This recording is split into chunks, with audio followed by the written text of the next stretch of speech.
नमस्कार, स्वागत है आपका आपके अपने चैनल उज्ज्वल जीके में। मैं हूं सीमा शर्मा। आज हम रीट शिक्षण विधियां मॉडल टेस्ट पेपर फर्स्ट लगाने वाले हैं। महत्वपूर्ण प्रश्नोत्तर आज देखने वाले हैं। अगर आपको वीडियो पसंद आती है प्लीज़ अपने अधिक से अधिक मित्रों में शेयर कीजिएगा वीडियो को। आज पहला मॉडल टेस्ट पेपर है रीट की शिक्षण विधियों का। ठीक है, तो चलिए पढ़ना शुरू करते हैं। हमारा पहला प्रश्न है, सामाजिक अध्ययन का विषय किस सिद्धांत पर आधारित है?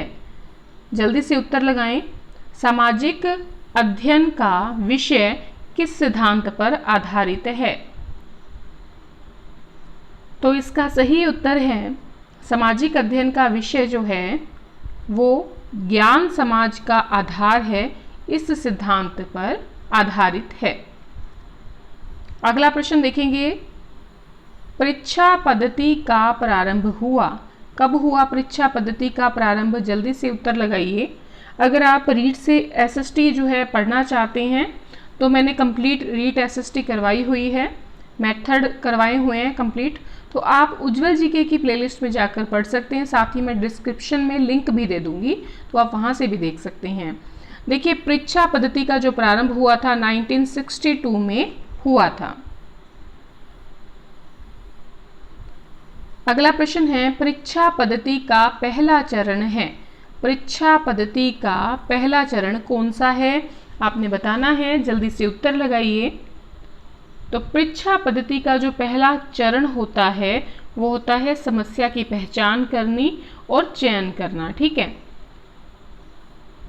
अगले प्रश्न की ओर जाएंगे। अगला प्रश्न है हमारा, बाल संसद छात्रों को व्यवहारिक ज्ञान देता है। किस चीज़ का ज्ञान देता है बाल संसद? देखिए, बाल संसद यहाँ पर बाल सभा के अंतर्गत जो बाल संसद होती है उसके बारे में पूछा गया है। तो बाल संसद, संसद किससे जुड़ा शब्द है? इतिहास से है, अर्थशास्त्र से है, राजनीतिक विज्ञान या भूगोल से? तो देखिए, बाल संसद छात्रों को राजनीतिक विज्ञान जो है इसका व्यवहारिक ज्ञान देता है। अगले प्रश्न की ओर बढ़ेंगे। देखिए, यहाँ हम डिटेल नहीं लेंगे, हमारी पॉकेट क्लास है ये और कंप्लीट मेथड में करवा चुकी हूँ, वहाँ से आप पढ़िएगा। अगला प्रश्न है, सामाजिक विज्ञान के किस उपविषय में स्रोत विधि का प्रयोग किया जाता है? सोर्स मेथड का यूज कहाँ किया जाता है, किस विषय में किया जाता है आपको बताना है। तो इसका सही उत्तर है इतिहास। अगला प्रश्न लेंगे, छठा प्रश्न है हमारा, समाचार पत्र कैसी शिक्षण विधि है? समाचार पत्र जो है वो कैसी शिक्षण विधि है आपने बताना है। दृश्य है, श्रव्य है या दोनों है? तो समाचार पत्र जो है वो कैसी शिक्षण विधि है? दृश्य शिक्षण सामग्री है। सातवां प्रश्न आपके सामने है, प्रोजेक्ट वर्क महत्वपूर्ण होता है क्योंकि? उत्तर लगाइए जल्दी से। प्रोजेक्ट वर्क महत्वपूर्ण होता है क्योंकि? तो इसका सही उत्तर है, करके सीखना सीखने का महत्वपूर्ण तरीका है। करके सीखना सीखने का महत्वपूर्ण तरीका है, इसीलिए प्रोजेक्ट जो वर्क है वो महत्वपूर्ण होता है। ठीक है, चलिए अगले प्रश्न की ओर बढ़ेंगे। आठवां प्रश्न है हमारा, विद्यालय को समाज का लघु रूप किसने बताया? विद्यालय को समाज का लघु रूप किसने बताया? तो इसका सही उत्तर है जॉन ड्यूवी। John dewy. नौवां प्रश्न है आपके सामने, राष्ट्रीय स्तर पर विद्यालय शिक्षा के पाठ्यक्रम को कौन तैयार करता है? तो आपने बताना है, राष्ट्रीय स्तर पर नेशनल लेवल पर कौन पाठ्यक्रम तैयार करता है विद्यालय का? इसका सही उत्तर है NCERT।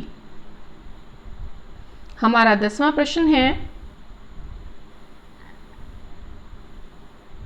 सामाजिक विज्ञानों के शिक्षण में बच्चों के संवेग बहुत आसानी से उजागर होते हैं, शब्दों से नहीं बल्कि दृश्यों और आवाज़ों से इसके लिए शिक्षण का कौन सा तरीका सबसे अधिक प्रभावी है? आप तोड़ के पढ़ा कीजिए, जब एग्जाम होता है तो आप उत्तर सही लगा पाएंगे। देखिए, सामाजिक विज्ञानों के शिक्षण में बच्चों के संवेग बहुत आसानी से उजागर होते हैं। ठीक है, शब्दों से नहीं होते बल्कि दृश्यों और आवाज़ों से, यानी कि देख के और सुन के। तो शिक्षण का कौन सा तरीका इनमें से सबसे अधिक प्रभावशाली है? तो इसका सही उत्तर रहेगा क्षेत्र भ्रमण और सर्वेक्षण। अगले प्रश्न की ओर बढ़ेंगे। 11वां प्रश्न है हमारा, 11वां प्रश्न है, कक्ष में विद्यार्थियों के अर्जित ज्ञान की परीक्षा लेने हेतु कौन से प्रश्न पूछे जाते हैं? ठीक है, अगर आपने बीएड की है, रेगुलर की है, तो आपको पता होगा। ठीक है, हम लोग भी क्लास में बताते थे जब पढ़ाते थे बीएड को। तो देखिए, कक्ष में विद्यार्थियों के अर्जित ज्ञान की परीक्षा के लिए कौन से प्रश्न पूछे जाते हैं? बोध प्रश्न पूछे जाते हैं। देखिए, कोई भी शिक्षण बिंदु होता है, उसको समझाने के बाद टीचर क्या करता है, अपने स्टूडेंट से बोध प्रश्न पूछता है। देखिए, प्रस्तावना प्रश्न तो सबसे पहले पूछे जाते हैं, आप जानते ही हैं। विकासात्मक प्रश्न तब पूछे जाते हैं जब पाठ का विकास होता है। समस्यात्मक प्रश्न कब पूछे जाते हैं? जब आप पाठ के विकास के लिए विकासात्मक प्रश्न खत्म कर देते हैं, समाप्त कर देते हैं, और उसके बाद कोई अंतिम जो प्रश्न होता है वो कौन सा होता है? समस्यात्मक प्रश्न होता है। ठीक है, अगले प्रश्न की ओर बढ़ेंगे। 12वां प्रश्न है हमारा, गेस्टाल्ट मनोविज्ञान के विभिन्न सिद्धांत के ठीक विपरीत कौन सा सिद्धांत है? बिल्कुल आपको इसका विपरीत सिद्धांत बताना है। अगर आपको गेस्टाल्ट मनोविज्ञान के सिद्धांत पता है तो आप लगा सकते हैं उत्तर। इसका सही उत्तर क्या रहेगा? तो इसका सही उत्तर है विभाजन का सिद्धांत। गेस्टाल्ट किस पर जोर देता है?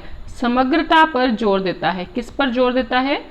समग्रता पर जोर देता है। ठीक है, यानी कि संपूर्णता पर जोर देता है, बल देता है। तो विभाजन का सिद्धांत इसके विपरीत है। अगला प्रश्न है 13वां प्रश्न आपके सामने, समस्या समाधान विधि से, समस्या समाधान विधि से क्या होता है? तथ्यों का संग्रह करना सीखते हैं बच्चे, सामाजिक समस्याओं को हल करना सीखते हैं बच्चे, तथ्यों को व्यवस्थित करना सीखते हैं बच्चे, या ये सभी सीखते हैं? तो समस्या समाधान विधि से क्या सीखते हैं? ये तीनों चीजें सीखते हैं, यानी कि उत्तर क्या रहेगा? उपर्युक्त सभी। तथ्यों को संग्रह करना भी सीखते हैं, समस्या का हल भी सीखते हैं, और तथ्यों को जो है व्यवस्थित करना भी सीखते हैं। 14वां प्रश्न है हमारे सामने, किस विधि में मानसिक क्रियाओं को अधिक महत्व दिया जाता है? जल्दी से उत्तर लगाएं। देखिए, इनमें से कई प्रश्न ऐसे हैं जो आरपीएससी की परीक्षा से मैंने उठाए हैं। तो किस विधि में मानसिक क्रियाओं को अधिक महत्व दिया जाता है? इसका सही उत्तर है समस्या समाधान विधि में। ठीक है, 15वां प्रश्न है हमारे सामने, मनुष्य सर्वश्रेष्ठ प्राणी है क्योंकि वह चिंतनशील है, हाथों का प्रयोग करता है, पैरों से चलता है, भाषा का प्रयोग करता है। तो इसका सही उत्तर है मनुष्य जो है वो चिंतनशील प्राणी है। बाकी जानवर वगैरह वो भी पैरों से जो है चलते हैं। ठीक है, तो मनुष्य का मेन गुण क्या है कि वो चिंतनशील है। ठीक है, आज के लिए इतना ही। 15 प्रश्न हमने देख लिए हैं। अगर आपको क्लास पसंद आई है तो प्लीज़ कमेंट करके बताइएगा, और अंत तक बने रहने के लिए बहुत बहुत धन्यवाद। अपने कम से कम 2 मित्रों को वीडियो शेयर ज़रूर कीजिएगा।